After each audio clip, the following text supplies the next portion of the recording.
This conference will now be recorded. Yeah, this is a good conversation. We should have gotten this one on record because we have a bunch of people. So, hello everybody. We're just talking about Mayo and the fact that in Phoenix Mayo, they do not accept Medicare, but in Rochester, Minnesota Mayo, they do accept Medicare. It just seems very, very inconsistent. We have somebody on the telephone who just joined us. Who might that be? I think I'm one of them. This is Barbara. I'm trying out the phone rather than video to hope that that it doesn't keep breaking up for me. Okay, no, that's great, Barbara. So Barbara Discount is the O2 caller, Jake, and we have one person who is on the web online who has not identified. So if you'd like to do that, that's fine. If you prefer to stay anonymous, that's okay too. But you'll need to put on your microphone if you want to let us know who you are. Dennis, did you get your medication? Did you get your medication, Dennis? No, I have not. We decided I've got enough to, we want to wait after the big holiday weekend.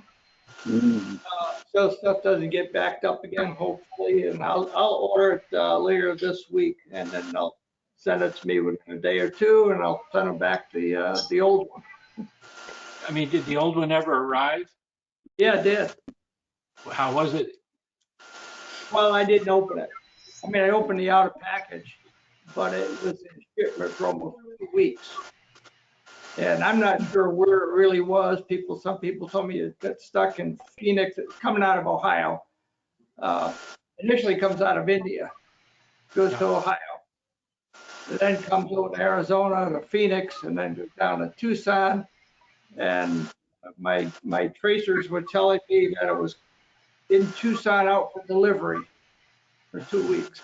Yeah, it starts out pennies in India and ends up hundreds and thousands of dollars in the United States. Well, that's not exactly true, but I get your gist. But we can talk about why the drugs are expensive another time. But it's not. It's more complicated than that. So, I mean, I don't think the ingredients are that expensive, whether it's made in India or whether it's made over here. The big portion of it is the recapture of R&D, and then there are issues around these generics when they first come out. They're able to charge higher prices, but then eventually it goes down. Len knows more, but let's save that conversation. If we've got time at the end, we'll come back to it. Gentlemen, if you'd be so kind, unless you're talking, please mute yourselves. Thanks. Thank you, Jake. Okay, let me do a quick roll call, and then I know we have at least one new gentleman, and we'll go on. So here's who I see on the call. Jake, Jeff, Scott, Peter Monaco, Russ, Len, Les, Jerry, Dennis Correa, John A, and Paul Frieda, Carl Foreman, David Muslin, John Lewis, and Barbara Discount. Is there anybody that I have missed?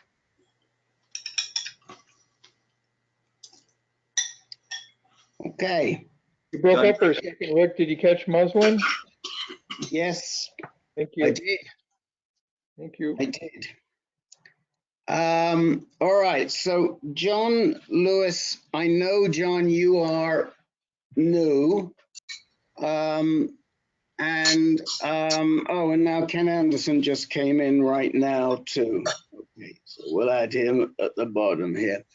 I know you're new. I know that you have recurrent disease, and you were in our call on our call last night for the low and intermediate, and we asked you if you wouldn't mind calling back tonight, which you graciously agreed to do. And I think this is the right forum for you to pose your questions. So maybe if you wouldn't mind, just start off by telling us a little bit about your disease history, when you were first diagnosed, when you had your surgery, where you're being treated, and then we can get into the issues of the timing for your scans. Would that be okay? Yeah, that's fine. So diagnosed in December 2018, and surgery in April 2019. Gleason score at the time was an 8. Reoccurrence, although a small number, popped up in March 2020. The pathology showed that the Gleason score is a 7. The initially in January of 2019 came up as an 8. But anyhow, pathology showed a Gleason score of 7. And I've been taking a PSA test from March, April, and May, and will probably continue each month for a while to monitor. So basically, that's I had surgery at Stanford University. That's the short version of my story. And your PSA history and the question that you posed to us yesterday. Well, there's several questions. I'm willing to wait. I don't know how much time you have. I have several questions, but if you want me to wait for everyone else, that's fine. Or if you don't have enough time, I can call back on the next. No. Go right ahead. We may have talked to you on this call before, because I do have some notes on you, John. But why don't you go right ahead and tell us what your PSA is doing, and pose your question about when you should get scanned, and see what the guys have to say. Okay, so in March of this year, PSA was 0.06. I think it was 0.0. I'm pulling it up now, but anyhow, 0.06. April 0.09. May 20th 0.012. And that's the current PSA scores. So basically, I'm in a position of, do I try to go out and get a PSMA? It's been suggested to me by the surgeon that these current scores, he's not sure if it's going to come up with a gallium-68. I had a gallium-68 in March.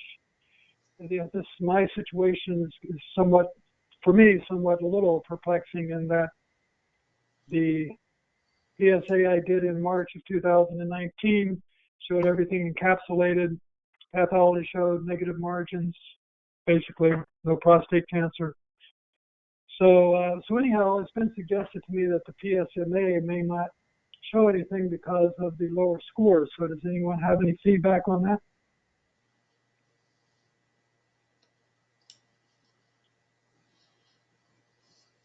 Who wants to talk about the limits on a PSMA scan? Rick, I'm not sure if I heard John. I'm having difficulty understanding what he's saying, but what is his current PSA? 0? I got 0.012 in May 20. Is that right? No, it's in May 20. Go ahead. it was 0.06 in March, Yeah.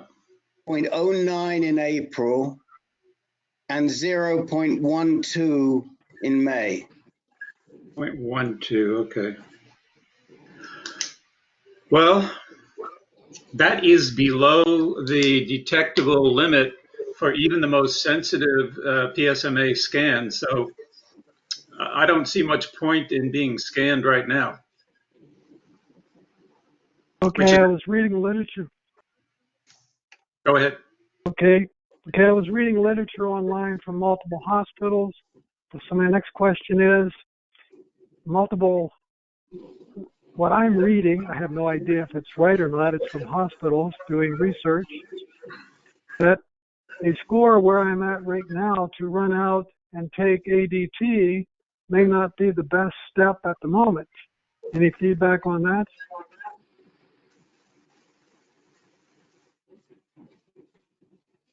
I'll go if you I want. can, John, you and I are on about the same plane. That I was detected in 2018, had RP February 2019, then PSA went up 3 tests in a row, and that's where I was to go to a medical oncologist. I went to Dana-Farber in Boston. I'm currently going through ADT and radiation. I feel that, I kind of headed off at the pass, I guess. I mean, that I didn't want to let it just lay there and do nothing. And I'd rather go through this than, find out a year from now that it's too late. So my choice was to go through ADT and radiation. So I'll be at the end of this week. I'll be halfway through my 8 weeks. I don't know if I can help you with anything, but that was my decision. Well, certainly, John, this is Peter Kafka again from yesterday. I'll make a comment on that because I've had 2 PSMA scans, both on trial, one at UCSF and one at Stanford. For both of them, I had to be off ADT in order to be qualified for the trial. And by being off ADT, that allowed the PSA to climb to the point where, as Len just mentioned, it will climb to the point where the PSA scan will pick something up. If you go on ADT, it'll defeat the possibility of a scan. Yes, it will control the PSA, but it will preclude probably getting a scan on trial, and it might eliminate the possibility of getting a scan and picking anything up. So if you're willing to ride it out and monitor things and investigate trials and so forth, my experience is not to do ADT until your PSA climbs to like 0.8 or something like that, and you can do a scan.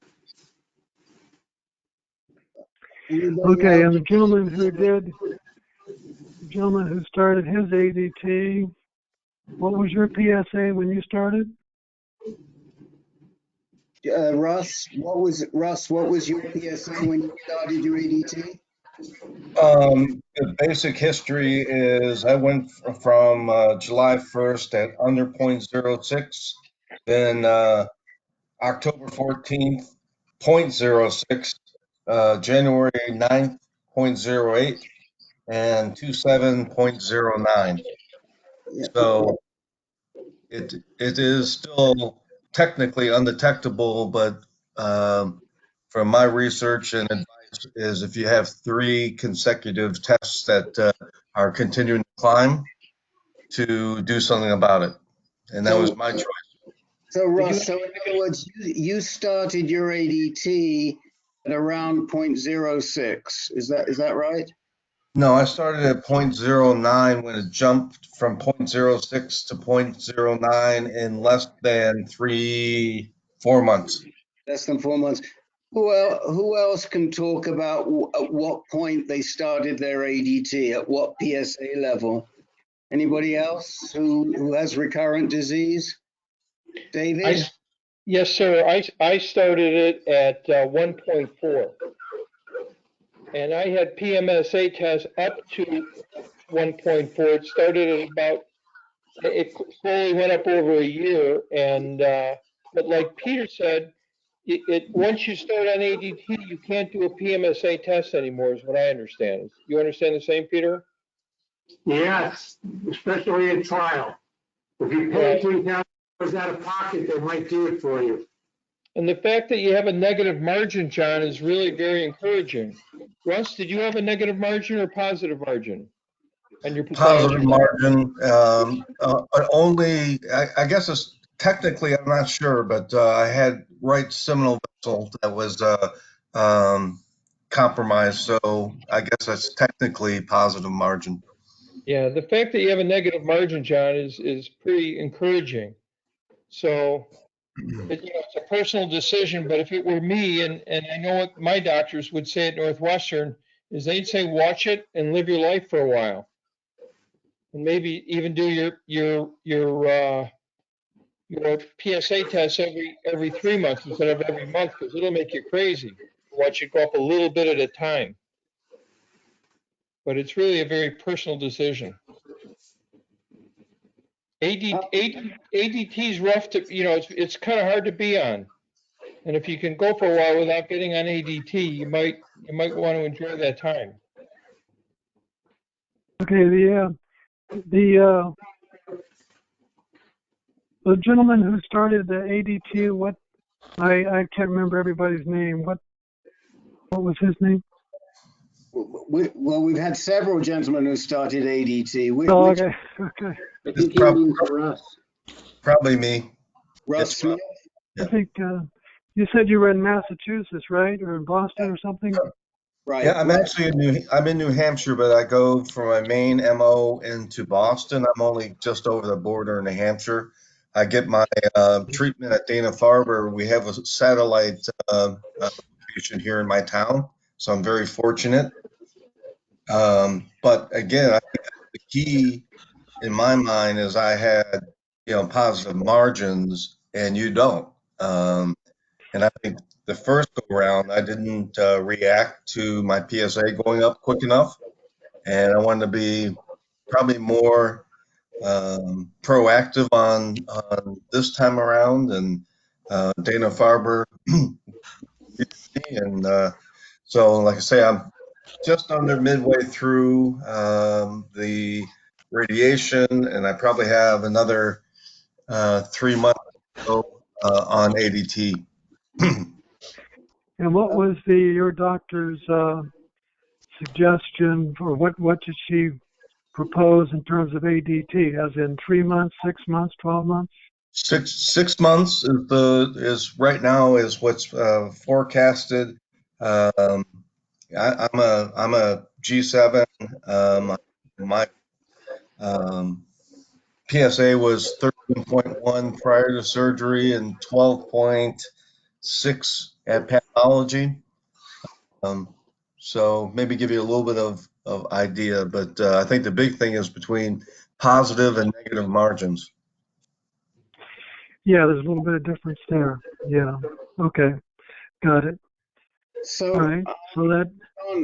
John, let me ask you, who is your main doctor right now?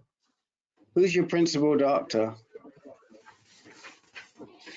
Well, I don't have a so-called urologist, which was one of my questions here, or to establish somebody at UCSF that I can talk to. That can monitor my situation. Basically, I went into Stanford, and my primary physician is not particularly well versed in this issue. So I went into Stanford. I got a hold of Dr. Chang, and the next thing you know, I'm into surgery. So, yeah, someone monitoring and giving advice as a doctor, is probably a good idea.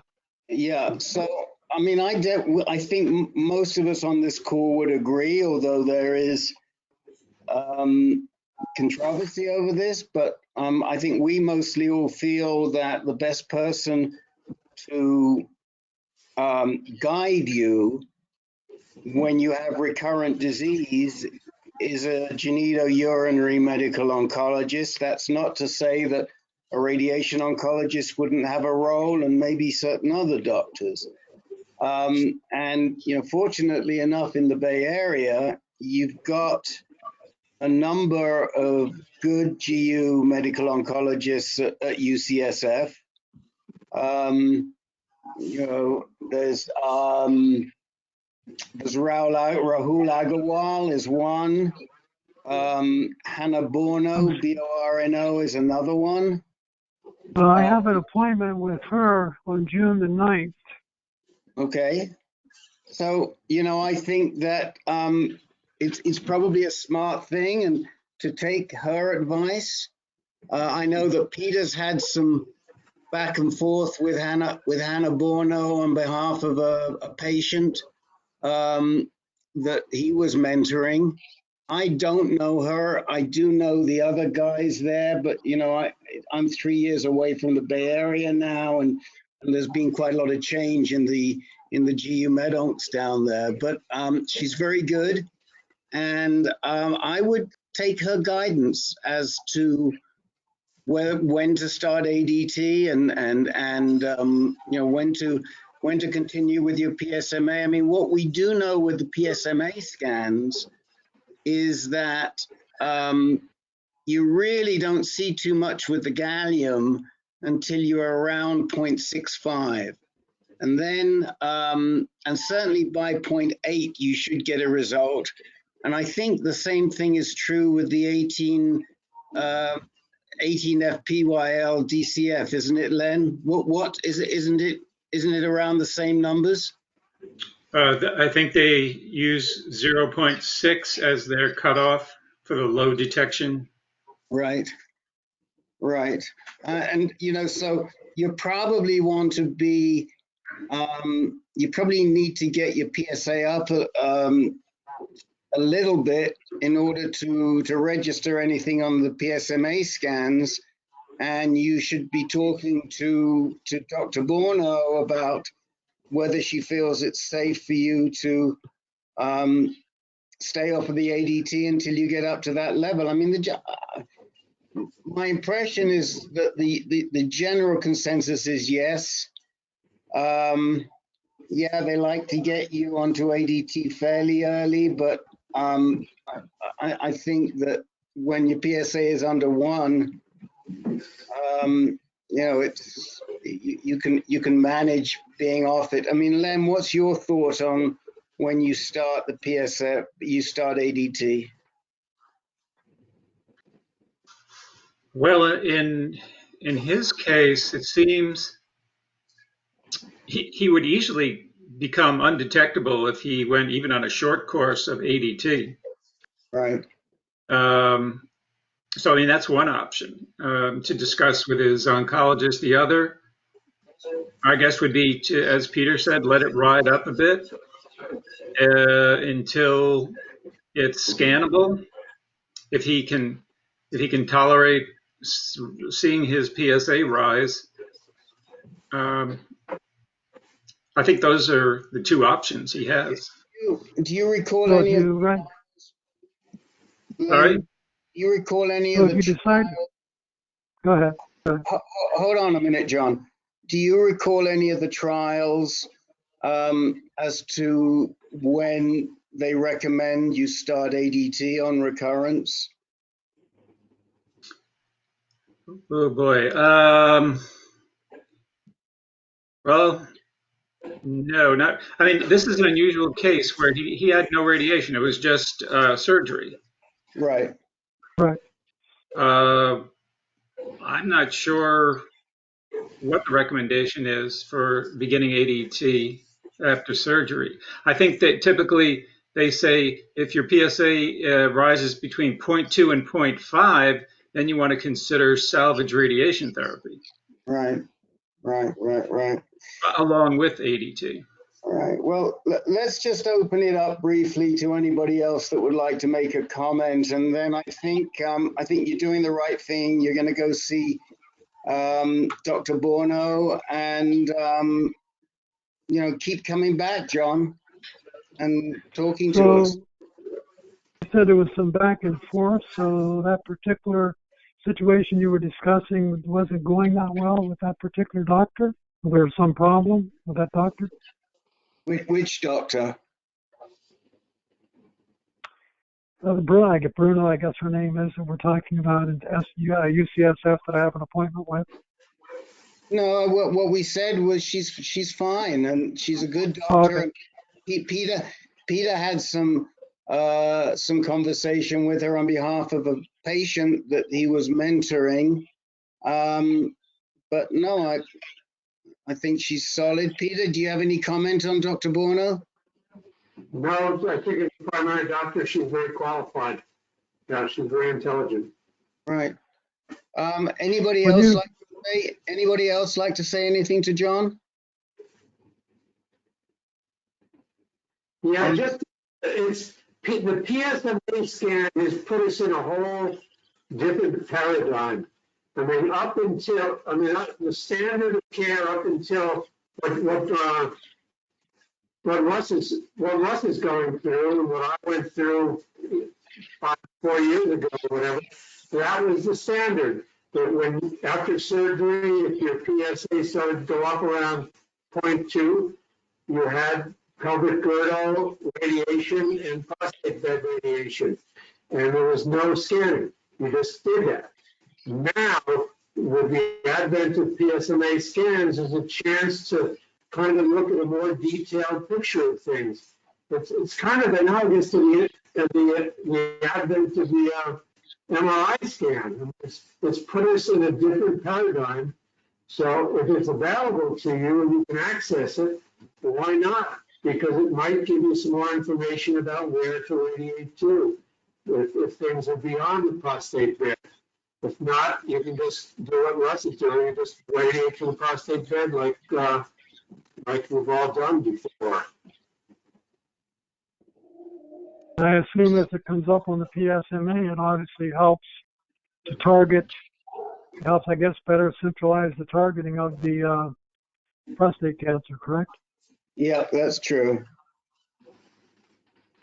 And the gentleman in Massachusetts that started his radiology, did your doctor tell you that your dosage of radiology was less because you had surgery and they were just radiating the bed?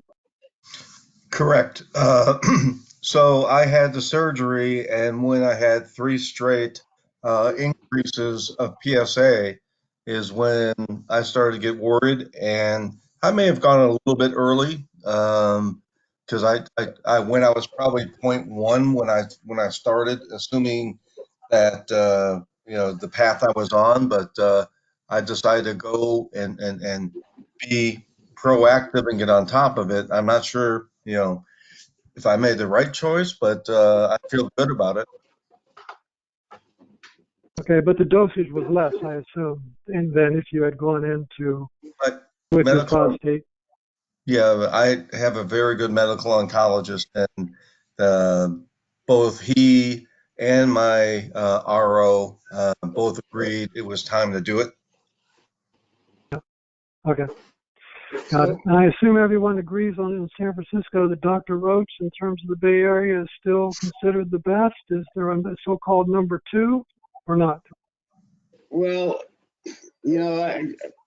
there are most of the radiation oncologists at UCSF are very good. You can't go wrong, frankly, with any of them. My own doctor was Mac Roach, so okay. I have a fondness for Mac, but he's an acquired taste, and some people don't like him. He can be brusque, but I've referred many people to him, and probably 2/3 are happy and 1/3 are not. I would say to you that whoever you see, it's not bad. And frankly, what I would do is exactly what you're doing. I would start with Dr. Borno, so she's on your team, and then let her refer you to whoever she thinks is the best doctor for you, rather than you setting up separate appointments with a radiation oncologist at UCSF and the GU medical oncologist. Let her guide you, and that way you'll get more consistency and there'll be a better team effort. Okay? I see. All right. All right, so we need Thank you. All right, thank you. we need to move on. John, stay on the call, listen to what's going on, because you'll learn from some of the other people. And please keep coming back, and you know, we can help you digest the information that you get from Dr. Borno and others. Hopefully we can stay well on top of your disease together. So let me, I also see one other new name here that I sort of recognize, which is Richard Stanton. And I do, I appreciate your comment on my rant, which was very justified.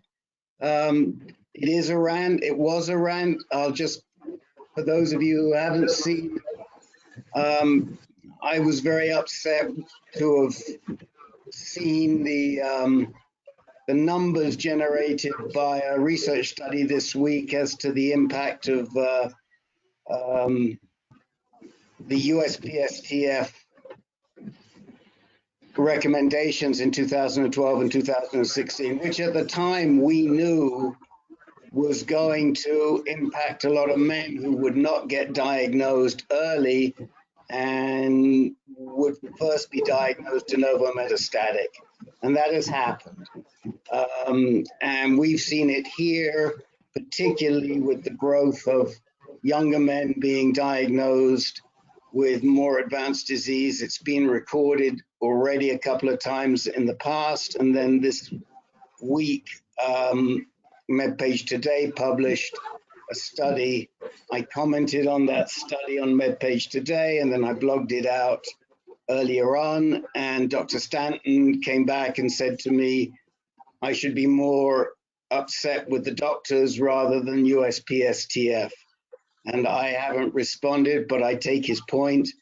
I don't necessarily agree. We're not going to debate it here, but we welcome Dr. Stanton to the call, and wonder if you would like to talk at all or comment.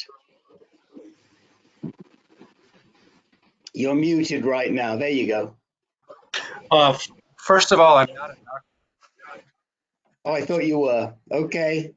I'm just another patient. Okay. That's all I am. No, my comment was, I've always had that same perspective. I was diagnosed in 2008, but when the Preventative Task Force first came out with their recommendation, I just thought to myself, you know, why is it that the professionals can't figure out how to treat a patient? Why isn't that the focus of the problem? Not what a committee decides based upon some collaboration. Each doctor presumably has the medical expertise to get the PSA result, evaluate that, determine whether their patient is low risk, high risk, intermediate risk, and either schedule treatment or not, based upon the reading of the PSA and then the other diagnostic tests that that the doctor should be performing on the patient. And if the task force came out with a recommendation of not screening, why isn't it that the doctor would think for him or herself and say, well, that doesn't sound right to me. It's not, you know, the PSA test itself, that's not invasive. It's nothing invasive about the test itself. It's a blood test. You get all types of blood markers with the blood test. You're not doing anything in addition when you get your PSA, as we all know. It's what you do with that test that makes a difference. And I don't know why the focus wasn't on that and why the medical profession didn't take the task force recommendation and say, and I know some medical professionals did. Obviously, this is a matter that's been debated very heavily over the years. But as a collective body, they should have rejected the notion that there is some overall recommendation, whatever it was, a D or a C, and respond that it depends on the individual patient, the individual circumstance. We should continue to screen and then be more diligent with the results of our screening and act accordingly, not blindly take the new recommendation and say, oh, now a D, I guess I'm not going to order that for my patient. Anyway, that was just my uneducated perspective. Yeah, no, so I mean, again, we've said for many, many, many years that PSA testing is about information, not treatment. And I think you and I are agreed on that. Why the doctors, and I think we're referring to the general practitioners, because they are usually the ones that order the PSA, didn't pay attention, I would say, because they don't have the time. It's easier for them not to order the PSA because then they don't have to get into the issues around it. And they look to the USPSTF for guidance. I'm happy to talk about this with you offline. We can't, because we have such a busy call today and we've got to get through a lot of guys. I'm not going to take a lot more time, but I did want to recognize you. Are there any issues that you have regarding your own treatment that you would like to discuss in this forum? Yeah, I have lots of issues, but I don't know who can help me out with it. I've been trying. I heard part of the conversation. I came in a little late. I've been trying to avoid ADT, going on my 13th year now, and I've managed to only stay with my little friend bicalutamide, starting off after I'd had the usual. I start off with a PSA of 136, 52, and a PT3B pathology. Had radical prostatectomy, then adjuvant radiation, and then I had a bilateral pelvic lymph node at Mayo Clinic in 2013, and after that, I started with 50 milligrams of intermittent bicalutamide because my goal was to avoid, Lupron type ADT. I realize everyone does that. Well, not everyone, but that's one of the standard treatments. But I had a concern that I didn't want to have the side effect of it affecting my mind and my brain, because I've heard the horror stories about the focus that you might lose, and I just wanted to avoid it as long as I could. So I let my PSA go up relatively high. I mean, it was going from say 8 to 50 when I was on my 50 milligram intermittent therapy for 5 years, and then at some point that lost its effectiveness. And last year I started with continuous 100 milligram bicalutamide, and that sort of kept my PSA like 55. And depending upon the scans that you would potentially look at, there's no question I have metastatic disease to the lymph nodes. I probably have metastatic disease to the bone, but I'm feeling pretty good. I've avoided the Lupron type ADT. I feel I have a lot of potential treatments left in my basket. Now almost 64, so I'm getting to the point where I feel like, okay, maybe someday I'll be retiring soon and I can go into Lupron, Firmagon, whatever I might start off with, and I still have all the secondary anti-androgens, and I'm stayed away from chemotherapy. Probably will stay away from that unless it becomes high volume disease. But I feel like I've sort of managed. Everyone does it differently. That's one thing that I've learned, is that you have to take everyone is different, and their approach. There's no right or wrong answer. You do the best you can with the information that you have, and you hope it works out. You can't look back. You're only one person. You're not a control group. You have to look at the clinical trial results critically, try to fit yourself into the group or a subgroup in a clinical trial, try to extrapolate, try to work with your doctor. Very difficult field, a lot of information, and you do the best you can. That's been my philosophy. Where am I going next? I have no idea what question I would ask you. I mean, I know all the options. You could do Lupron plus Zytiga and prednisone. You can do Lupron plus apalutamide and darolutamide and the next utamide. I'm happy with my bicalutamide for the moment. Richard, who's your you have to just wait and see. And I think taking it one step at a time. My main goal really is avoid castration resistance. I'm very fearful of that. I feel Okay. that once you have the castration resistance, your options become somewhat limited. Okay, let's if you would like, a couple of questions. First of all, who is your navigating doctor right now? That would be me, Dr. Stanton. I see. No, I So, have a medical oncologist in Florida. I've also been on 3 clinical trials at the NIH, so I know some investigators there. But for the most part, my oncologist has been very good to the extent that he lets me do things that are way off, the NCCN guideline. I'm always concerned that I'm going to be fired as a patient, but he's understood that he recognizes my particular perspective, and he's allowed me to sort of do it. okay, so let me ask you if you would like, and I'll leave it up to you, but would you like to get some feedback from some of the guys that are on this call right now, or it's up to you? Sure. I'm with you 100%. More information is better than less information. Information is never harmful. Okay, so this is a very interesting approach where we're looking at bicalutamide monotherapy. It may not have controlled the disease as well as other alternatives, but the side effects, the quality of life has been maintained. Who on the call would be interested, who in the group right now would be interested in commenting on that? Anybody? Yeah, well, that'd be me. Okay, go ahead, Ken. First of all, I truly, truly, truly find your approach amazing. You're right. Most doctors most medical oncologists would find that approach to be somewhat disturbing. But that being said, you were diagnosed in 2008. You did a radical prostatectomy, I believe. Correct. And you've managed to, in some fashion, for a good chunk of time, keep it at bay without going castrate resistant.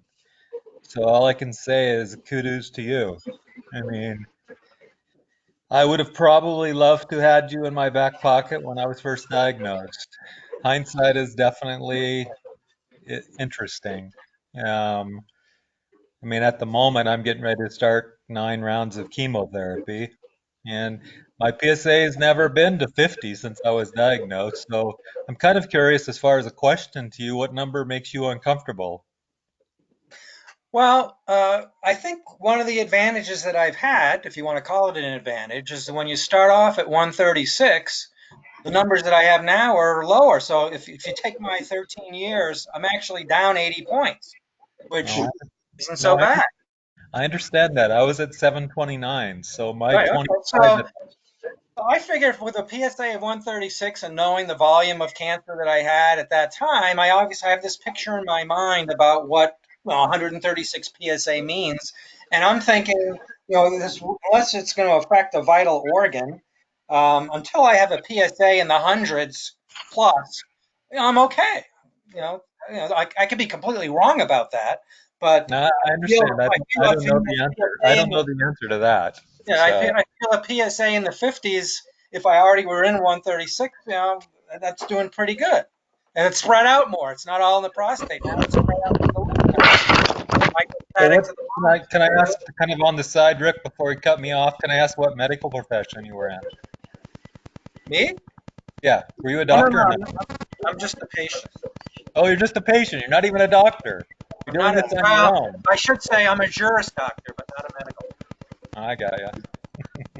All right. Well, thank you for your time and lots of luck on your adventure, because it's way different than most. But I can appreciate it. Thank you. I appreciate the forum that you have. So I can see that everyone here is very, very experienced, and I think it's very helpful to get everyone's perspective, because it is such a heterogeneous disease that it's very difficult to come up with a good plan that you know in advance is going to be helpful or work. You always have to be modifying it. Is there anyone else that would also like to comment to Richard before we move on? And Richard, I hope you'll keep coming back here. I think we have your email address. If not, go to our AnCan.org website and sign yourself up, man, so that you'll get a reminder. We meet every single week, so You're always very welcome to come in.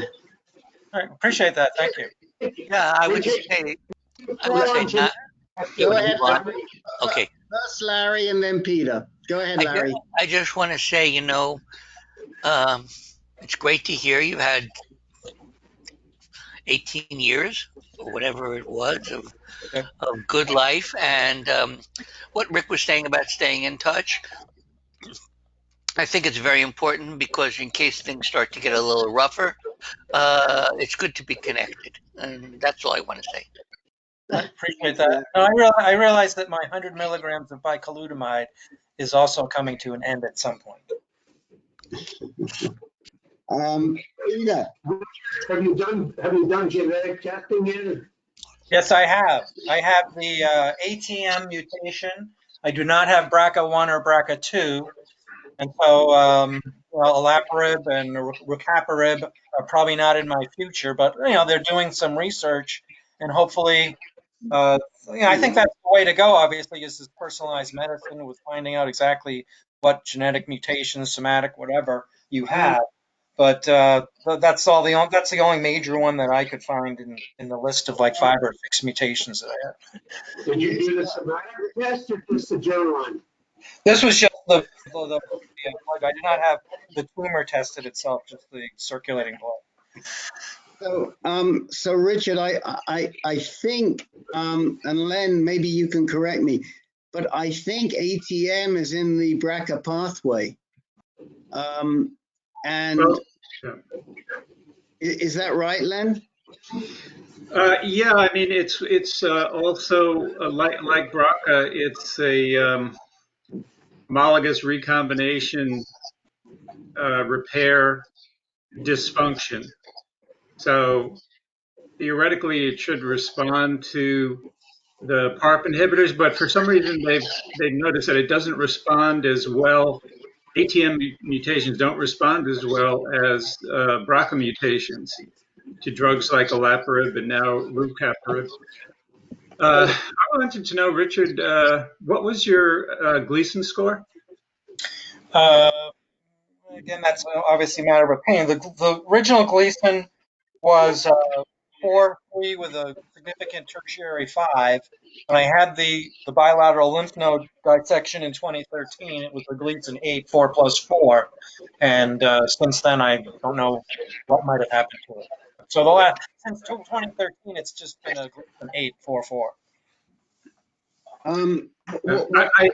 Ken qualified your status as still being what we call hormone sensitive, but I would not. I mean, if you've been on bicalutamide all these years and your PSA is at 50, I would definitely say you are castrate resistant at this stage. Have you ever been told that you are or are not?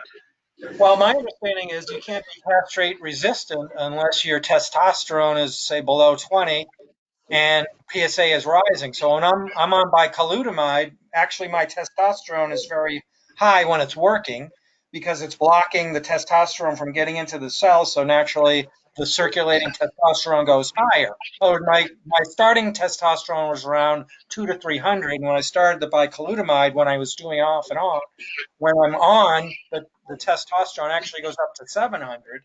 But now in the last few years, the high point of the testosterone is slowly dropping 700, 500, 400, and it's getting back to that same initial range, which is showing that it's ineffective. So for any clinical trial or for any of the second generation drugs, I don't qualify for insurance because I'm technically cannot be castration resistant because one of the criteria is to have, your testosterone be very low.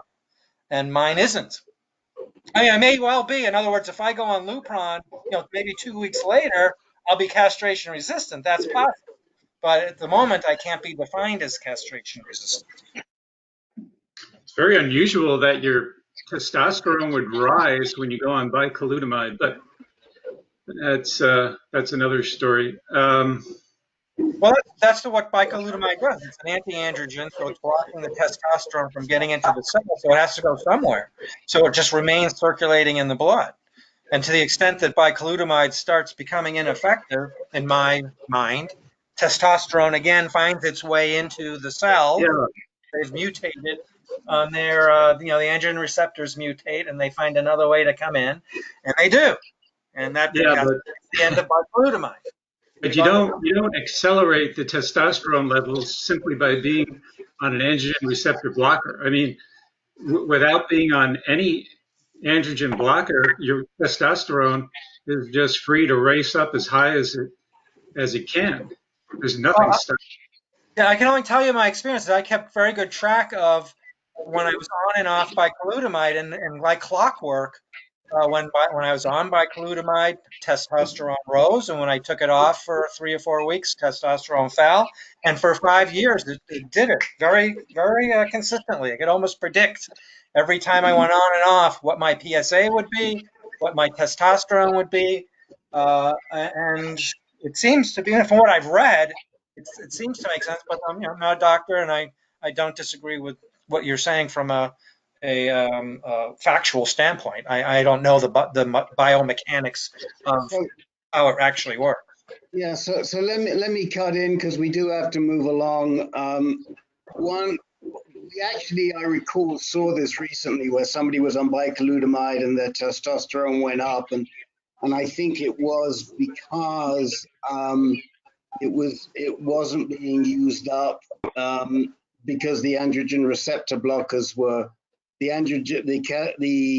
bicalutamide was blocking the androgen receptors, and so it resulted in more testosterone circulating in the blood. I think that was an explanation that I heard, Len. I'm really not certain.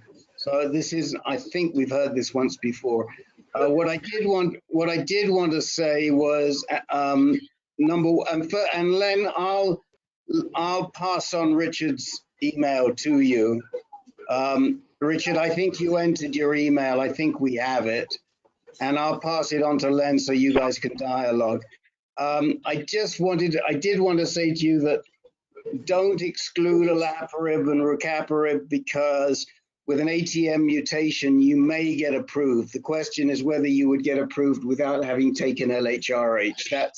That's the big issue. Because I think, well, certainly with the rucaparib, you have to have done chemo first. I think for the olaparib, you have to have done chemo and LHRH. I think for the olaparib, you would have had to have done an LHRH, but if you were willing to do it, it would be another option. Anyway, I'm just going to move along because we've got to get to everybody. We've got an hour left, and I want to see who would like some time today to get around everybody. So let me run down the list. Yeah, so if you want to get hold of Richard, he just put a note in the chat window. Feel free to use the chat window to exchange notes. So let me start at the top here with Jake. At the top with Jake. How about you, Dan? Any time today? No, not for me, Rick. We do have a caller. Is that you, Barbara? Did you join us again? Yes, what happened was as I was moving my telephone, I accidentally pushed the off button and disconnected myself. That's okay. So, okay, we got you, Barbara. Thank you. But nothing for me. Sure, thank you. Thank you. Jeff Dreyer, anything for you today? Hello. Yes, I just have a brief update about our friend from last week, Ron, if that is appropriate. He said that would be all right. Yeah, we'll come to you regarding Ron. Okay. Is Scott was with us and then he dropped off, I think. I'm still here. Oh, you are still here. Okay, do you want to give everybody a quick update about your meeting with Cassandra Moores? Well, she did give me 45 minutes, and today I left messages and I confirmed at Ironwood. Hold on, we'll come back to you. Hold on. Yes. I just want to check. We'll come back to you. Okay. What's wrong? No, but I'm just checking who needs time right now, Scott. Okay, I thought you were asking for an update. No, I just asked you if you would give an update when we come back to you. Sorry. I see. Okay. No worries. Peter Monaco, anything for you today? No, I'm good, Rick. Okay, Russ, anything for you today? Maybe 2 minutes. That's about it. Okay. Len, anything you'd like to talk about today? No, thanks, Rick. Okay, Les, anything for you? No, thank you. Thanks. Okay. Jerry Pelfrey, anything you'd like to talk about? No, not today. Thank you. Thank you. Dennis, anything for you? No, I'm good. Thanks, Rick. John A., anything for you? Yeah, I got a question. Okay. Paul Frieder, anything for you? Nothing for me tonight, thanks. Carl Foreman, anything for you? Yes. Okay. David Muslin, anything you'd like to talk about? No, thank you, Rick. Barbara, anything you'd like to raise today? I don't think so. I'm going to be listening. In 2 days, we find out how Barry's done after his first cabazitaxel, and then he'll get his new chemo. So I may have something for you next week, but right now I'm just listening. Super. Ken Anderson, anything you'd like to discuss?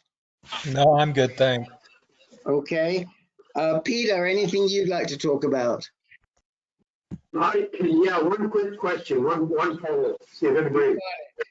And then we have somebody else who hasn't identified, but I think you wanted some time. Larry Fish doesn't need time. Oh, Larry Fish. Oh my gosh. Larry Fish doesn't need time. So sorry. Is there anybody, because somebody's asking me in the chat window when they can ask a question, but I don't know who it is. So whoever asked me in the chat window, would you like some time?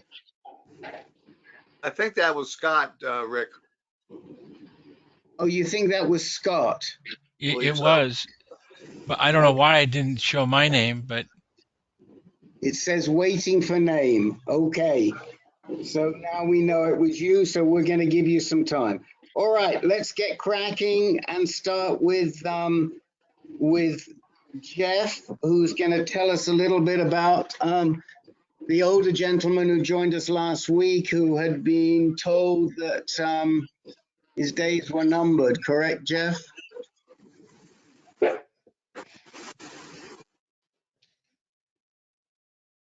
You there, Jeff? Oh, I see you've got a green light. Your microphone's green, but we can't hear you. There you go. No, you're muted. Can't hear you. Try again.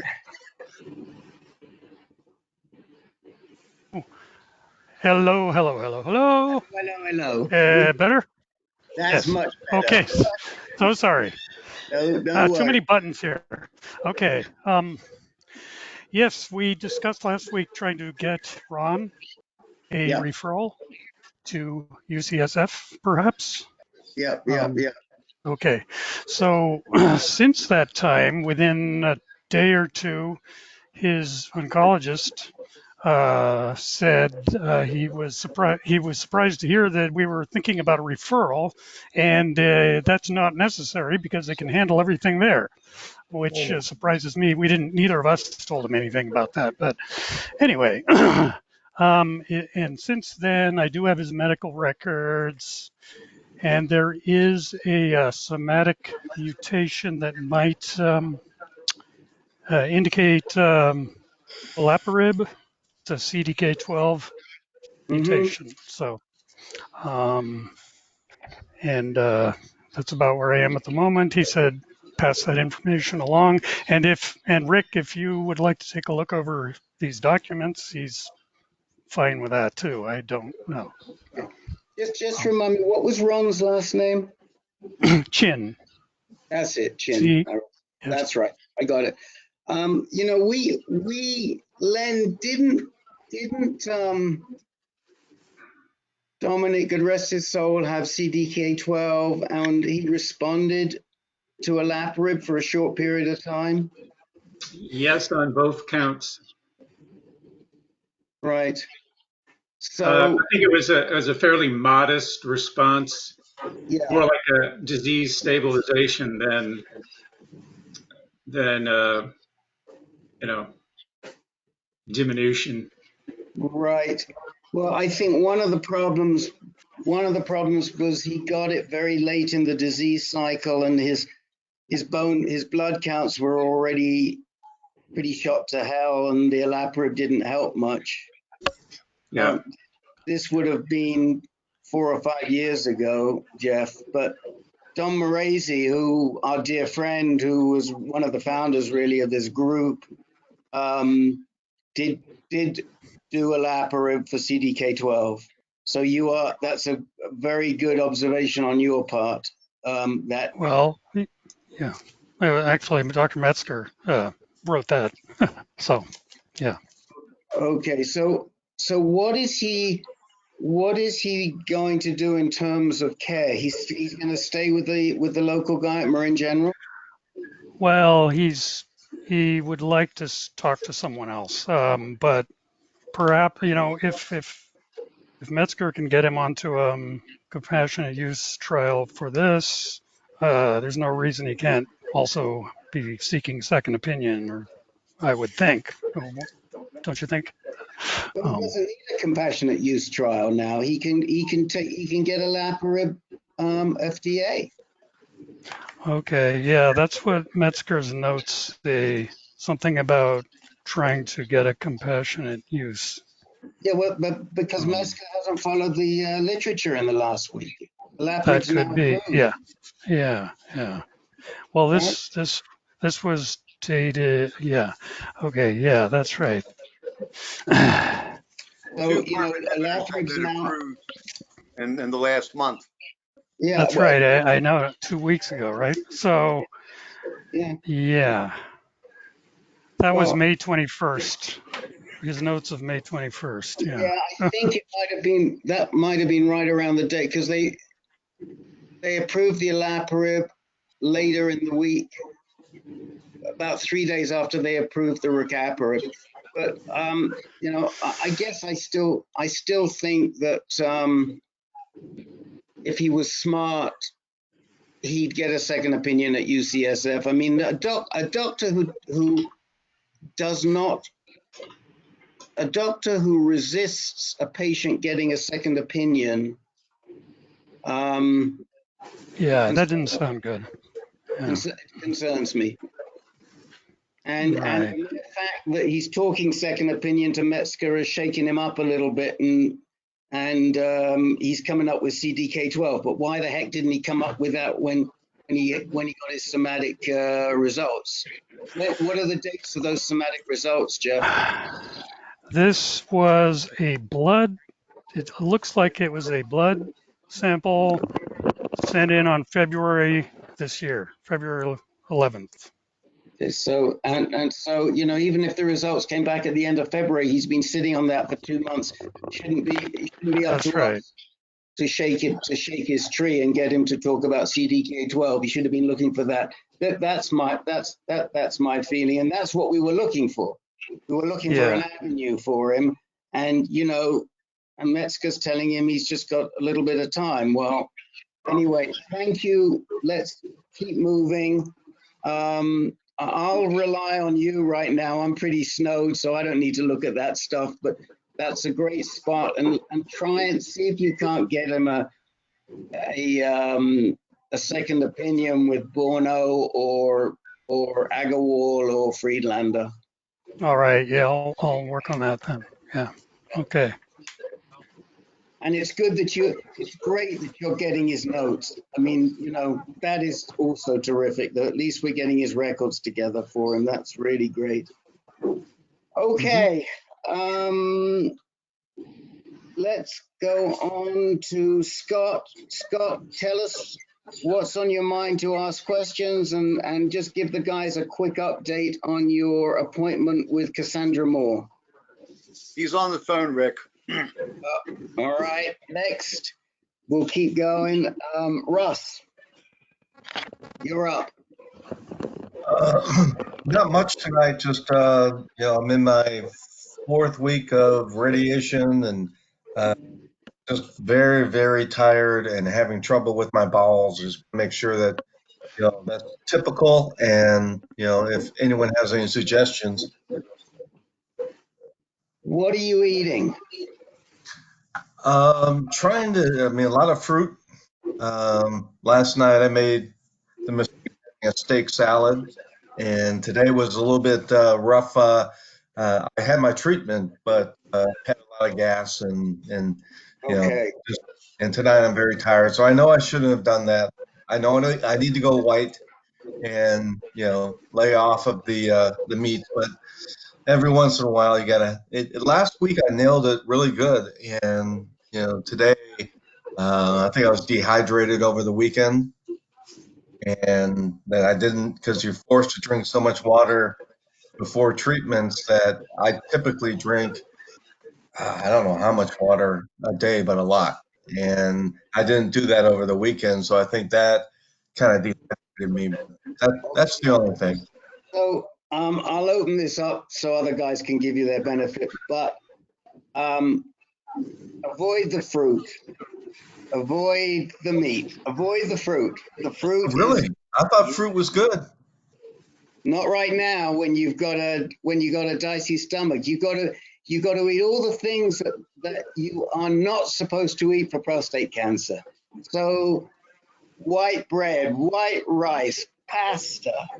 A little bit of tomato, but not too much. But you don't want stuff that's going to turn to fiber. You don't want the stuff that becomes fiber. You want to avoid anything that becomes fiber. And hello. Hello, is this your good wife that we're seeing? Say hello. Hi. So nice to see you. We hear wonderful things.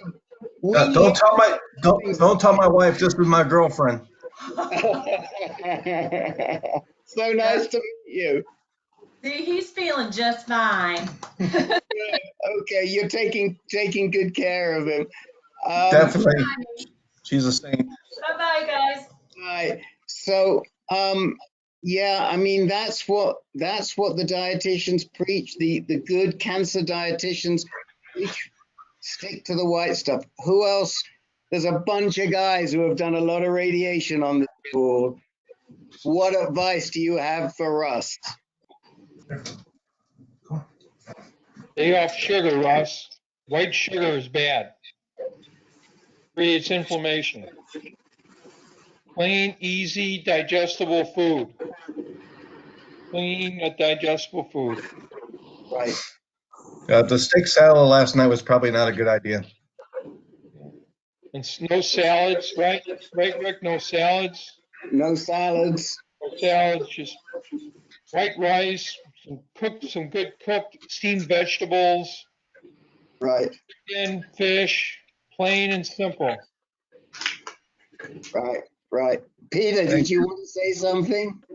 I was on my oncologist recommended ammonium AD if I was having a very bad day. So I tried it a couple of times. It helped. It'll get you through a day if you're running to the bathroom too often. Okay. I have a Miralax and something else that I have just in case, but Peter Kafka. Yeah, always know where the bathroom is because you might have pretty fast urgency. I got pretty, I put myself in some pretty compromising situations in the middle of San Francisco a number of years ago.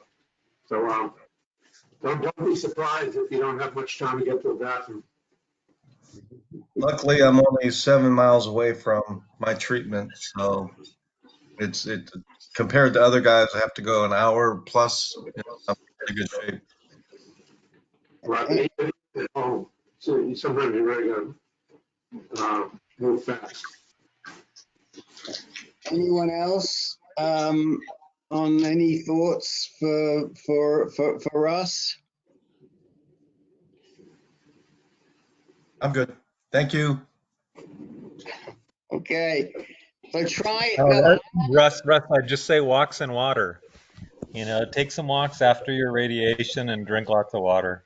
yeah. Yeah, I typically drink probably 2 liters a day. But they told it's usually club soda, and they told me to knock that off because that's causing the gas. So now Yeah, I'm just drinking regular water.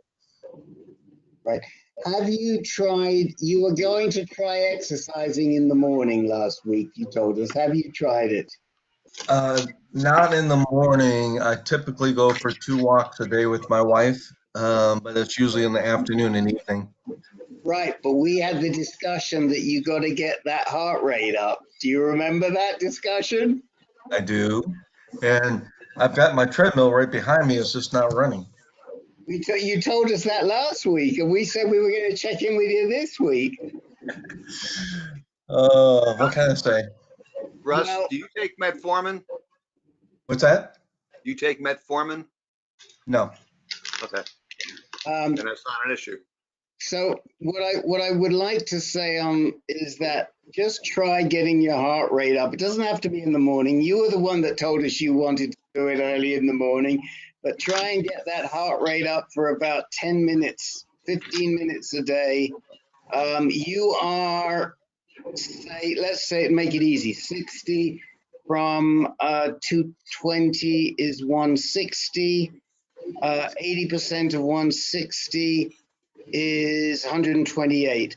So 86 to 48, yeah, 120. So see if you can try and get your heart rate above 128 for 10 minutes. I'll do that. 10 Yes. or 15 minutes. And then tell us next week how you're feeling, okay? I promise I'll do that. Okay. Everybody Thank else? you. Thank you, There was a everyone. promise in there. Okay. Scott, you're off the phone. So talk to us very quickly about your appointment with Dr. Moore, your experience, and also any questions you have. Well, I am a little scared going over to Dr. Moore. I mean, all I know is Ironwood, and so Dr. Moore's a whole new experience. I mean, I've talked to her, but next week I have scheduled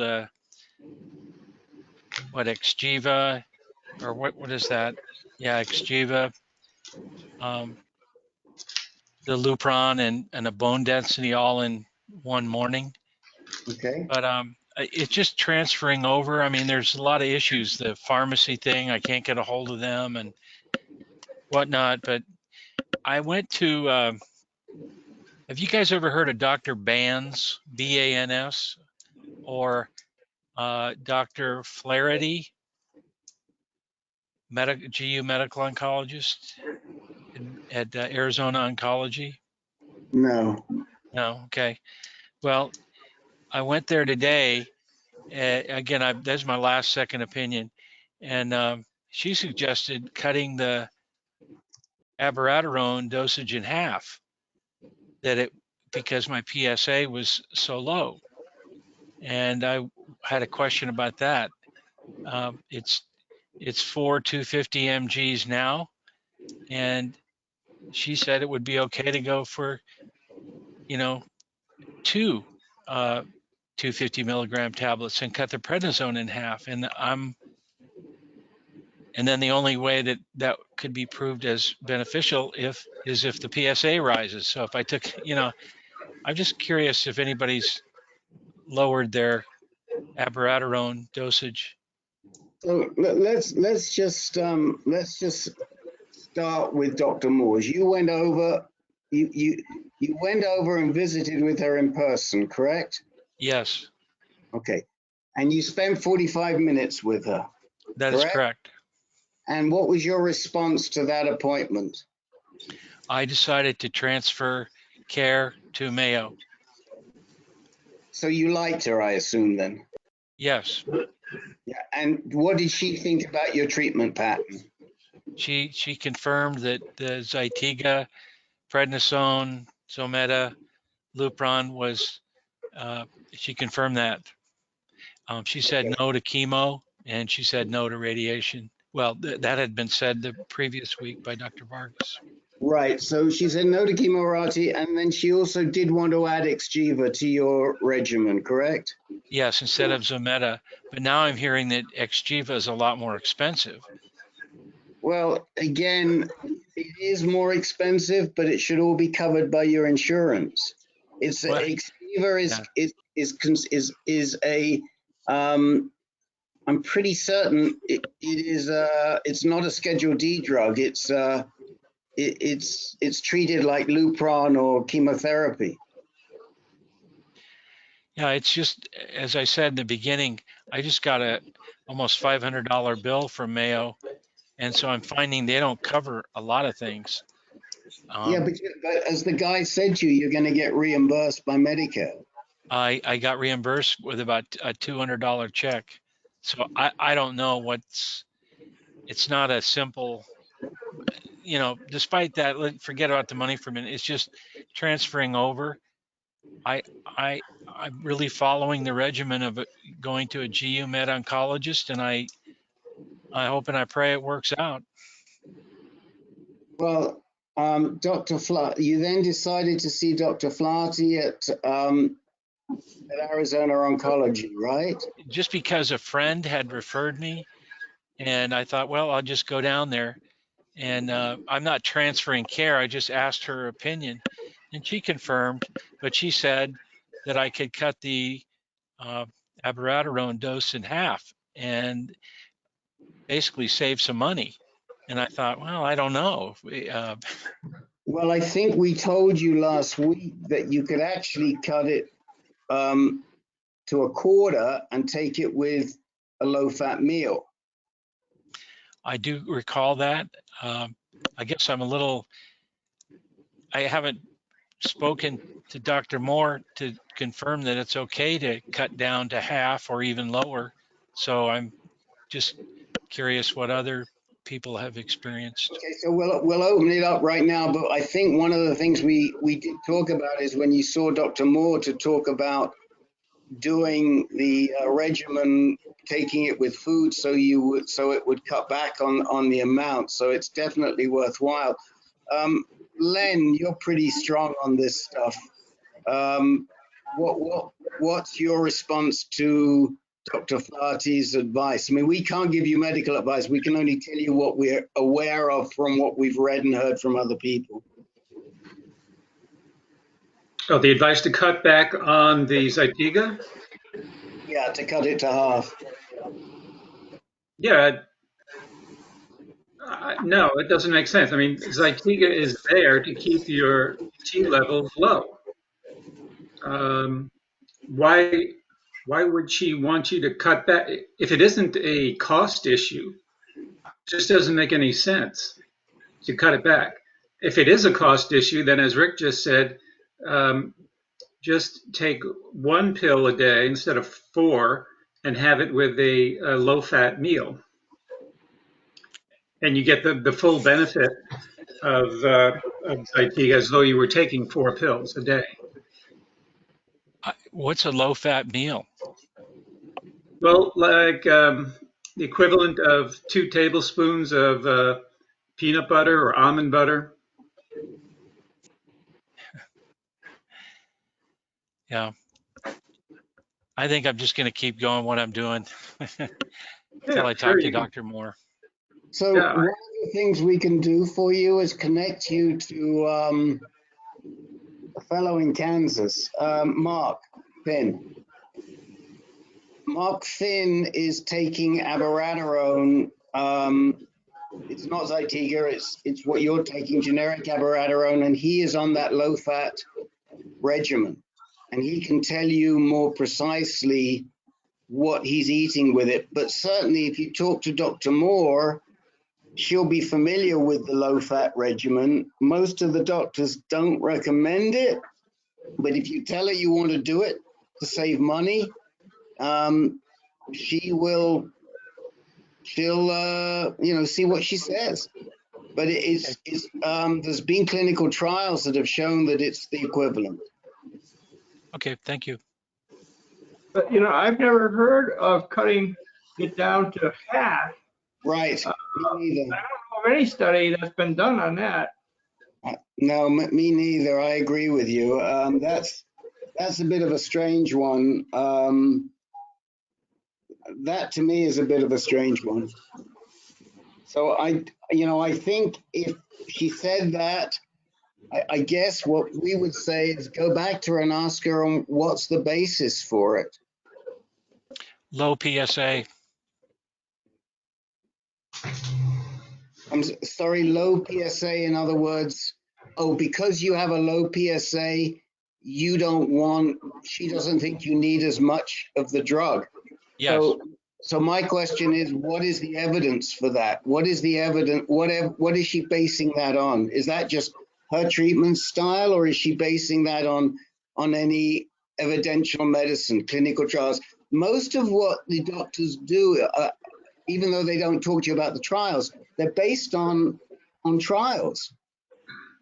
So when we say to you, take a quarter of the dose with a low-fat meal, that's because they did a trial and they tested and saw, was there a difference with men who took one tablet with a low-fat meal early in the morning versus the regular way you're supposed to take it, which is 4 tablets and wait an hour and then eat. And we found there was no difference. When she says, cut it by half because your PSA is low, what is she basing that on? That's what we should be asking. That's what we're saying. Ask her. What are you basing that on? Is this something that you believe has worked? Maybe she has anecdotal evidence from other patients. Maybe there's a trial we don't know about, or maybe she's just pulling it out of the air because she thinks that it would be easier for you. And if it's the last, then we say, well, how good a GU med onc is she? Well, I mean, there are Peter Kafka will tell you that doesn't make her a bad doc, because the doctors he goes to, they use all kinds of protocols that other GU docs won't use, but they should be challenged and asked about them. Okay, thank you. Anybody else before we move on? I have a question about the price part of it. Yes. So what's the difference in price between the dose that you're taking and cutting it in half? Do you know? Is that to me, Rick? Yes. Yeah. Well, all I can tell you is I don't know if you cut it in half. All I know is it was $2,100, $1,800, and now this month is $350. And I do not understand this donut hole thing, but I would assume It sounds like you came out of the donut hole and now you're paying 5%. that could very well be. I'm still not certain of what that is. But the thing I was thinking about is something that I've done myself with medications often. I wouldn't say it's medically the advice from a doctor. It's very often the price for the full dose and the half doses, and not that different. And buy the full dose and take half of it. After a while, 6 months later, you're collecting a lot of money you're saving. Just a manipulation that I found often can be useful. That's what I wanted to mention. Well, I'm just afraid. I don't want to take any more time, but I was just afraid to cut the dosage in half. Is that going to have a detrimental effect? I honestly don't know. Yeah, I can't speak to that at all. I can just say if the reason is price, and the doctor says you can cut half, if you can get some verification for that as a possibility, then you might save money by staying with the full dose and taking half of it. Larry, this is Len. To my knowledge, there's only one dose that's manufactured for abiraterone, Zytiga. So when she says take half the dose, I believe what she means is instead of taking 4 pills a day, take 2. Correct. Yeah. Right. So I'm thinking if the price between 2 pills and 4 pills is not that different. Get the 4 pills and take 2 of them. Well, if he And not takes get 4 pills every 2 days. if he takes 2 pills a day, it lasts twice as long, right? Right. But then my PSA goes up twice as much. Oh, I don't well, know. that's a different story, and if that's true, that's a whole other consideration. Yeah. All right, that was just all I wanted to. I guess what we're saying to you about then your PSA goes up twice as much is the following, Scott. We've never heard of anybody taking a lower dose because they have a low PSA. We've never heard of that. Now, there's lots of reasons why you could have a low PSA, and it may have nothing to do with the abiraterone. You could have an unusual type of prostate cancer. Before we close, I want to say a couple of things about Richard Foody. Richard Foody never had a PSA that went above 8 or 9. And he died of metastatic prostate cancer because he had an unusual type of disease. For the doctor to assume that because you have a low PSA, you don't need as much abiraterone is a strange conclusion. We want to know how she backs that up, because you may be a man that doesn't make PSA because that's the type of prostate cancer that you have. You have very low. The first thing I noticed when I saw your numbers were low PSA for a man with metastatic prostate cancer. You've heard this call tonight.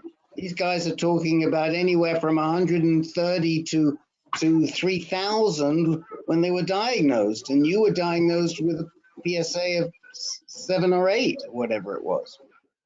So, it bothers me that your doctor is talking to you about cutting the abiraterone because your PSA is low. Your response to her, and you are your best advocate, Scott, is, Doc, look, I was metastatic and my PSA never got above 8. What's the highest your PSA has ever been that you know of? I think 25. Not that high. Not that high. So these are all the things that have to be taken into consideration. We can't say she's wrong. We can't say she's right.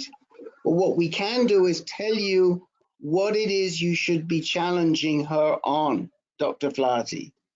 And and go back to Dr. Moore and say, I had a doctor recommend I cut my PSA, my abiraterone in half. It would help me financially. Is there any reason for that? What do you think? If you want to ask. What I'll do. Thank you. Right?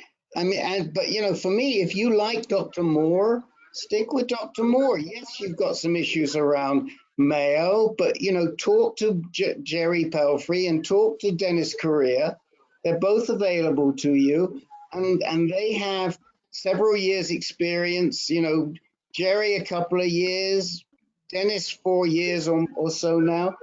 Let them share with you, and maybe they can hold your hand until you get comfortable at Mayo. That sounds good. Okay, you have their contact details, right? I think I've sent them to you before. I don't think Jerry, but I think Dennis and I did talk. Okay, Jerry, would you be kind enough to just send a chat message to Scott with your contact details in case he would like to call you? Sure, not at all.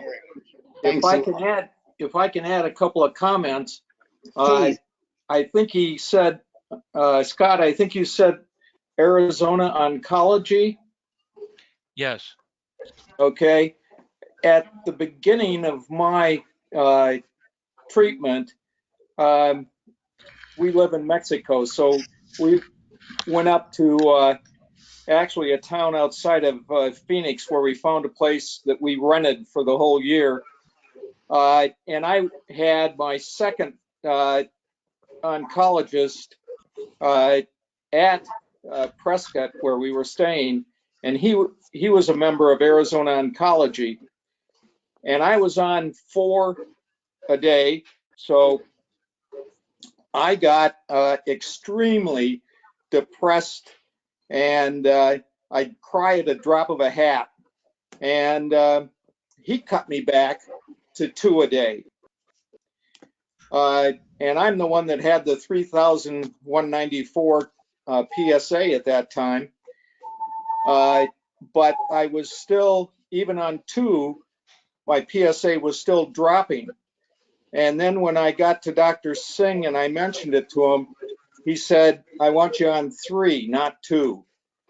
And so I've been taking 3 abiraterone for almost a year now. And my PSA is 0.07. So I can't answer why or what, but even Dr. Singh let me stay on 3. That's helpful. Thank you. So this is all good ammunition for you to have a conversation with Dr. Moore. Yes. Thank you. Thanks a lot. And if you just Jerry will send you in the chat window. He'll send you his contact details, Scott. Okay. Thank you. Okay, we've got 2 gents left to talk to, Carl and John. John, let's start with you and finish up with Carl. Okay. There's one comment I could make about that PSA that Rick was talking about. I'm metastatic and invasive, and the highest my PSA got was 5.7, as an example. Right. And I also wanted to say, as a newcomer, that I'm glad to hear about people that are over 10 years in the group. I was listening to Richard. My question is very much like the other Johns, who I don't think is here, except that I'm higher risk. I'm a 9 and had positive lymph nodes and invasive cancer. Had a RP about 7 weeks ago.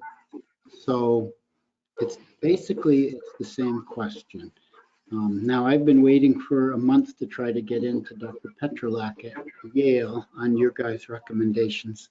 They still haven't given me an appointment, but I'm gonna hopefully get his expert opinion sometime very soon. So I got my first PSA at 0.06.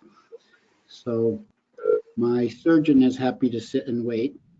I think the reason that I got metastatic and invasion and such a high-risk cancer is because of a lot of sitting and waiting over the last year. So I'm kind of like Russ, where I'm ready to be aggressive. But I'm wondering about whether to push on for Lupron plus radiation now or sit around getting more levels for a while. I'm also was wondering from Russ, somebody said something about salvage radiation being a lower dose. I was wondering if that's a lower number of treatments or just a lower dose and you still have to do the whole 40. Thanks. Okay, and again, what is the result of your most recent PSA? 0.06. 0.06. Okay, 0.06. Okay. That was a week ago. Okay, excellent. So that's 520. Well, I mean, you heard the conversation with John Lowe. You know, this is always the trade-off is if you want to see where the cancer is, then you've got to let your disease your PSA get a little bit higher so we can see it. But in your situation, we know that you have a positive lymph node in the pelvic area already. We know that. Now, you know, I guess the question is there anything more to look for? Is there any bone metastasis? That's probably, I think is what would be on my mind. You haven't seen any bone metastasis before. Right. But guys, I mean, I don't want to rehash that whole John Lowe conversation again, but who would like to speak and summarize for John? And we do think Petrolec's really good, and it's going to be worth waiting to get in and find out what his opinion is. But Okay, go ahead. I'm going to keep trying, yeah. So Yeah, the that's scans exactly. aren't really useful at this PSA level, you're saying? No. That's right. Okay. Yeah, but So I would reiterate what Rick just said. Wait for Dan. You know, Okay. you'll get good information and guidance. Your PSA is pretty low at the moment. I understand wanting to be aggressive. I do. I was the same way. I mean, I wanted to bang on it as hard as I could. Yeah. But I'd wait for Dan to give you some guidance. I hope I get to see him. They still haven't given me an appointment. It's been a month, you know, sending lab results and waiting for calls and things like that. Has he scheduled an appointment? No, they won't schedule me yet. They say the case is in review. Yeah, they select you just about as much as you select them. It sounded like it. They do. So the fact that your PSA is low, and I think you'll probably have a good shot, but I'll keep my fingers crossed. And how about that question for Russ? How many treatments are you getting for your salvage radiation? Is it the whole 40? Yeah, 40. Oh, it's the whole, okay. Yeah, and you know, on ADT for 6 months plus the radiation. But my PSA continued to rise. It was less than 0.06, then 0.06, then 0.08, then 0.09. Yeah. So that's when I, based on recommendations here, went to Dana-Farber, Boston. Okay. Thank you. Thanks, guys. anyone else have any input for John?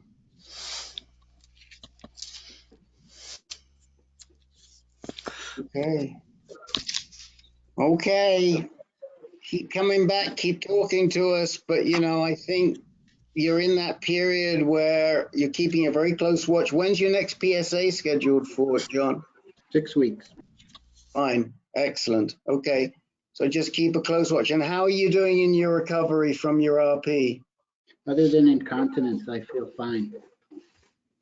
Okay, so if you want to talk about the incontinent, join Peter's call, which is on the 2nd and 4th Tuesday, because they spend quite a bit of time on that call and they have better expertise than we have, because there are more men who have been through surgery that are on that call.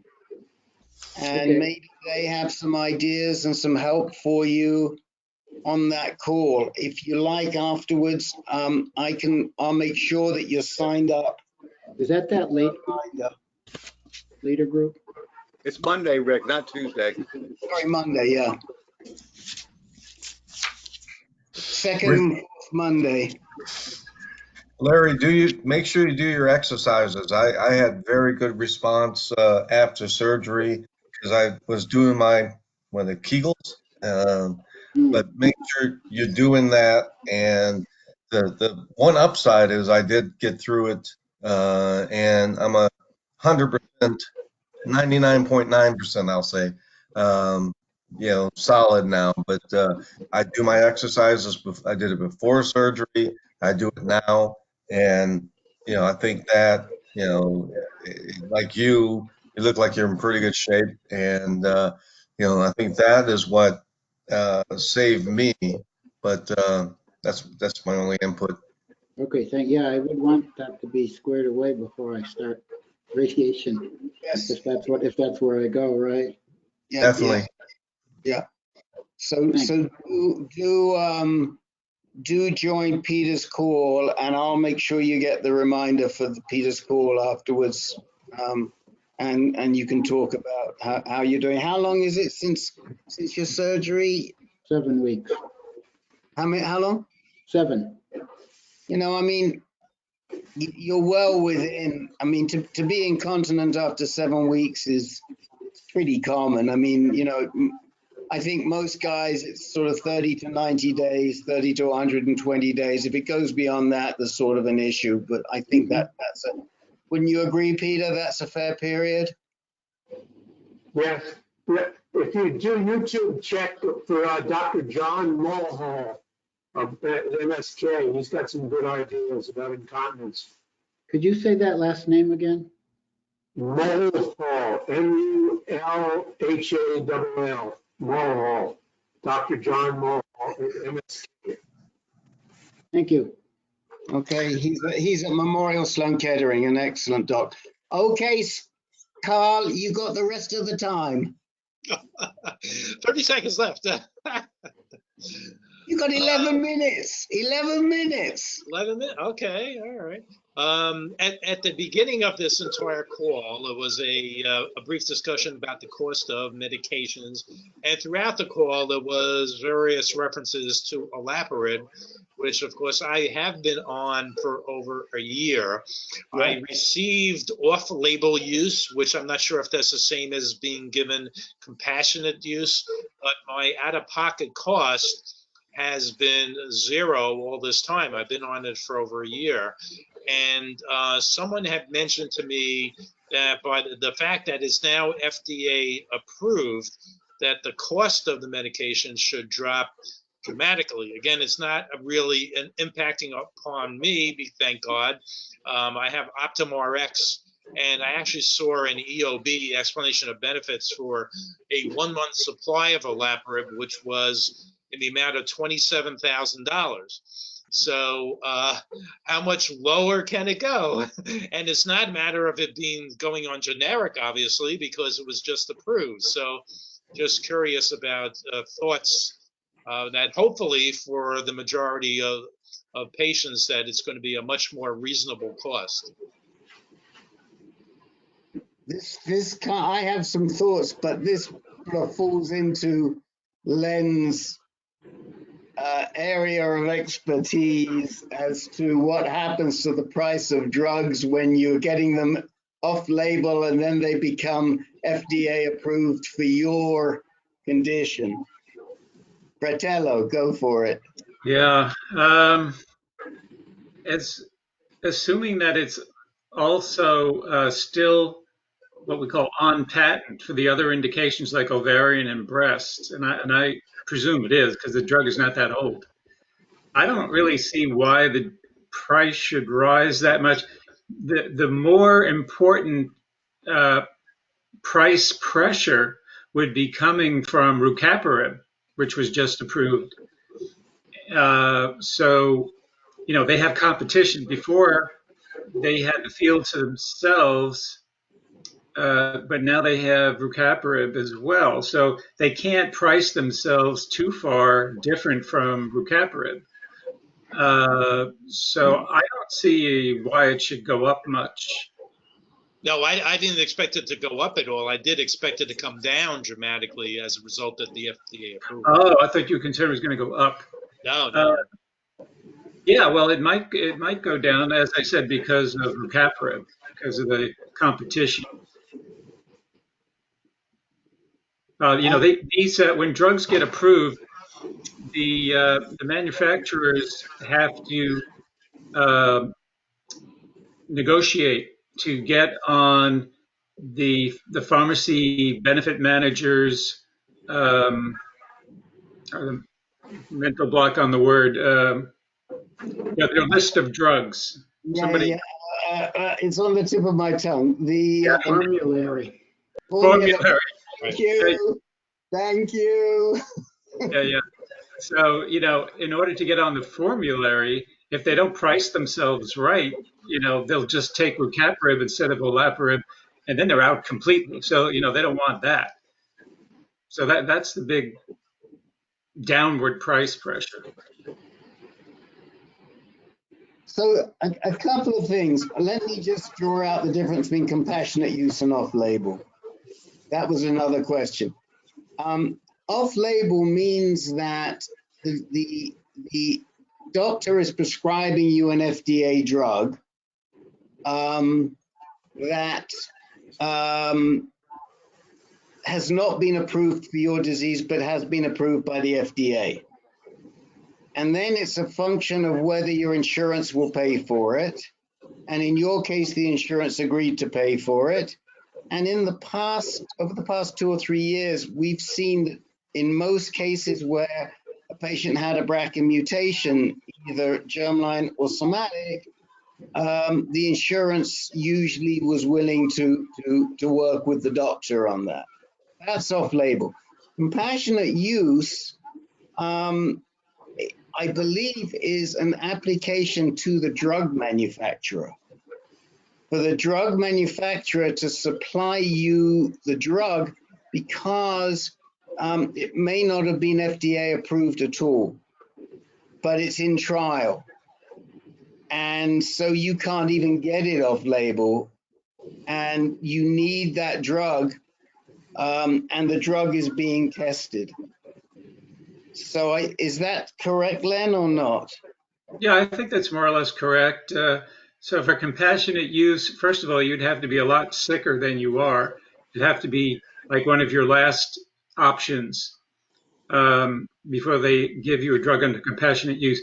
And they'll do that when there really isn't that much evidence that the drug will be beneficial. But there's some chance. Maybe there's some small studies or case reports where the drug was effective for your indication.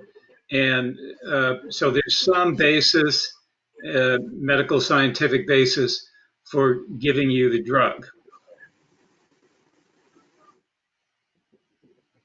But yeah, so in your case, as Rick said, in your case, it was definitely off-label use, not compassionate use.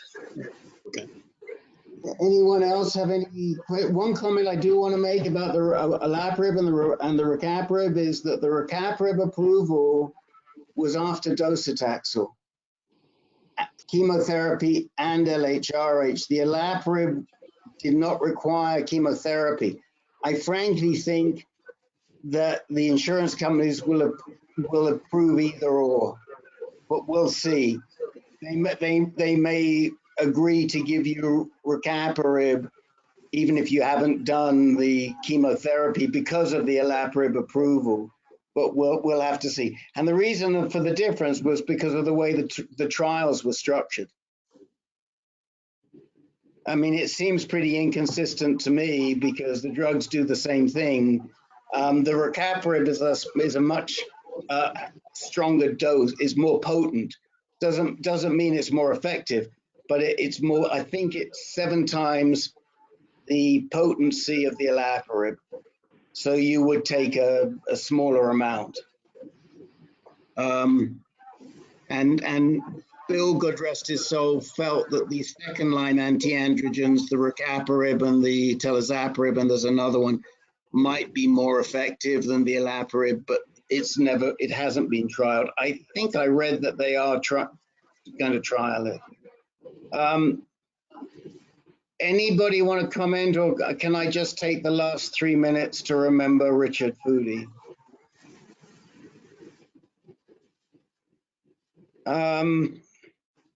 This is hard for me, and it doesn't usually affect me like this, but Foody was Foody, and we were supporting him for a long time.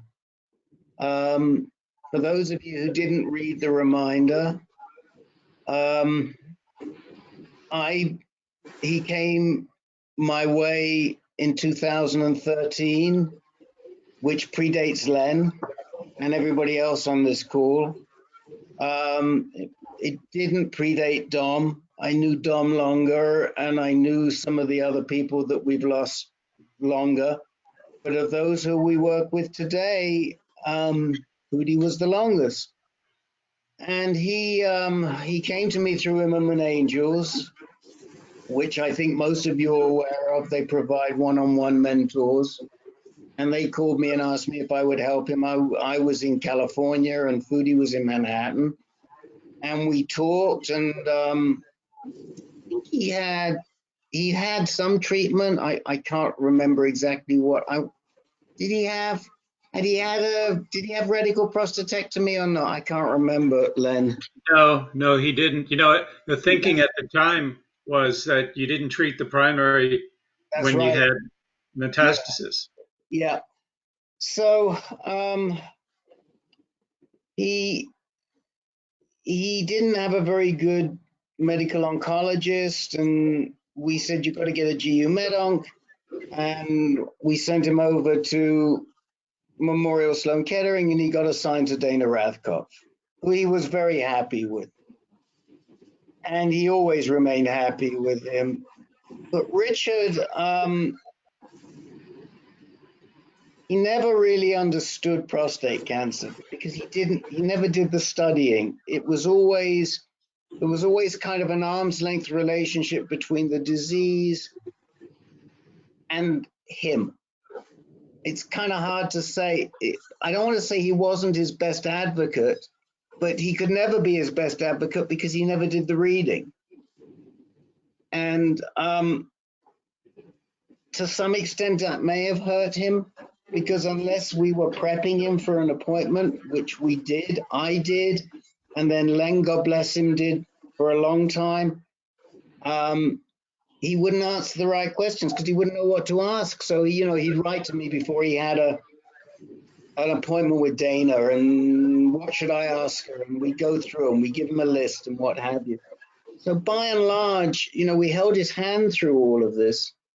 And what was so remarkable was that he got almost 5 years out of Xtandi, which is a very long time. As most of you know, enzalutamide, abiraterone, they work for a while, but they don't work forever. And for him, they worked for a long time. Some of it, I think, was the fact that he dove into fitness and exercise and diet. I mean, he'd always played tennis, but he was a smoker, and he gave that up. And then when I started talking to him, we got him back playing tennis. And then he saw Donna Wilson's classes. And so he loved those, he took them, but he'd say to me, there's too many women in these classes. I'm the only man. And so I said to him, well, we want to promote exercise. So let's see if we can get Donna to do a men's class, which she did. And that was around the time that I met Len, and Len started going to Donna's classes, and Donna's held the classes ever since. And then she really sucked him in, and she got him doing this dragon boat racing. And he traveled to Europe racing dragon boats and here and there. And all the time he had these lung issues, which he put down to obstructive pulmonary disease, chronic obstructive pulmonary disease, COPD. And there were nodules on his lung, and nobody could ever figure out, and he had some trouble with his breathing, but nobody said that was metastatic prostate cancer. And he saw all kinds of specialties. He even saw, he had a great oncological dentist at MSKCC. Those of you who are at MSKCC, they've got a great dental department. But his PSA was always under control until about a year and a half ago. And then it started to climb. And back at the beginning of January of 19, he got a report that he didn't share with us that suggested that he had neuroendocrine disease. And he did share that with us by April or May with additional reports. And for the last year, he's been wrestling with controlling neuroendocrine disease, and he did everything he could.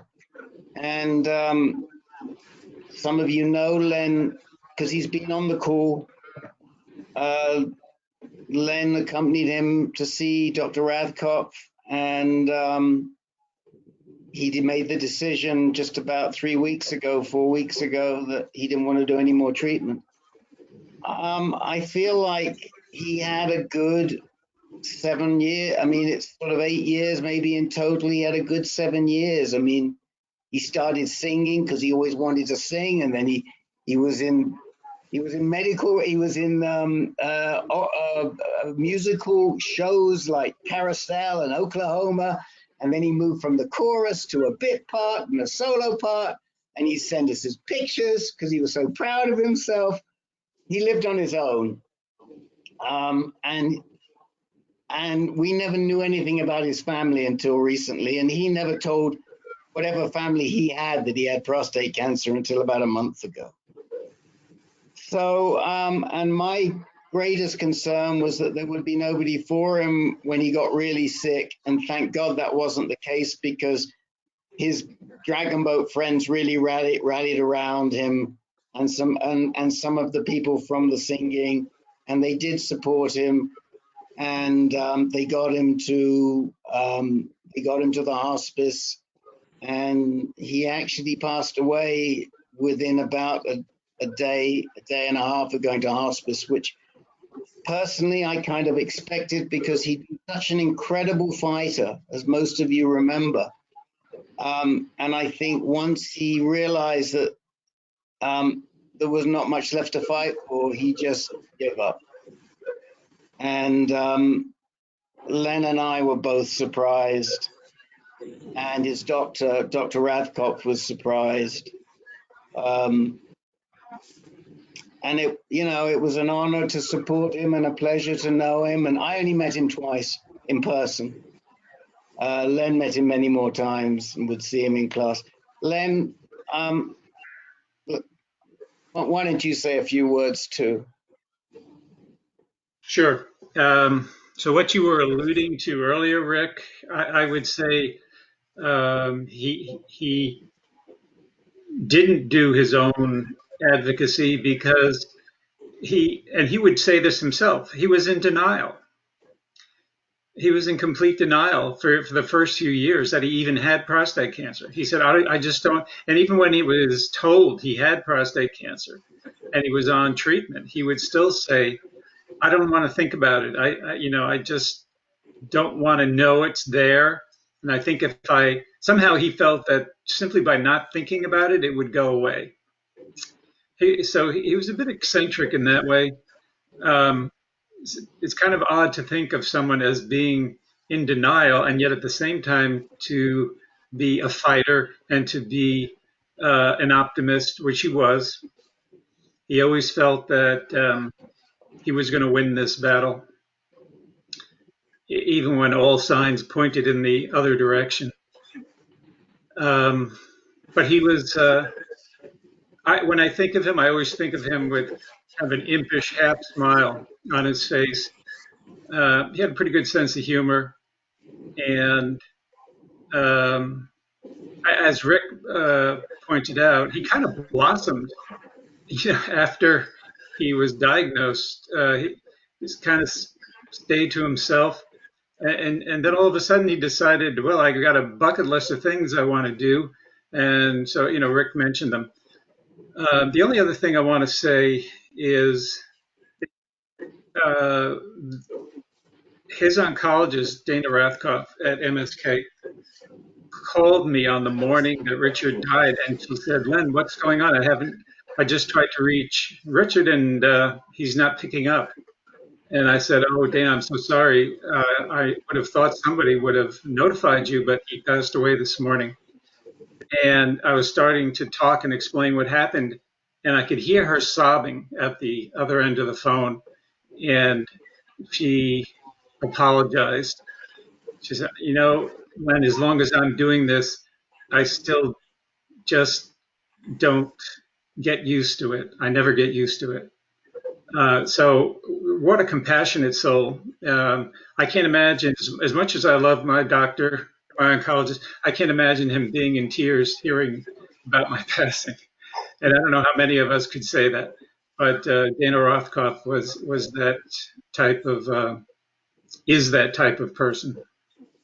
Yeah, and I don't know, Len, if you just saw, but she did write to us. I wrote to her to thank her on behalf of Len and myself, and she wrote back to us earlier today, and she said, Mr. Foody was a very special man, and I feel fortunate to have had the opportunity to care for him.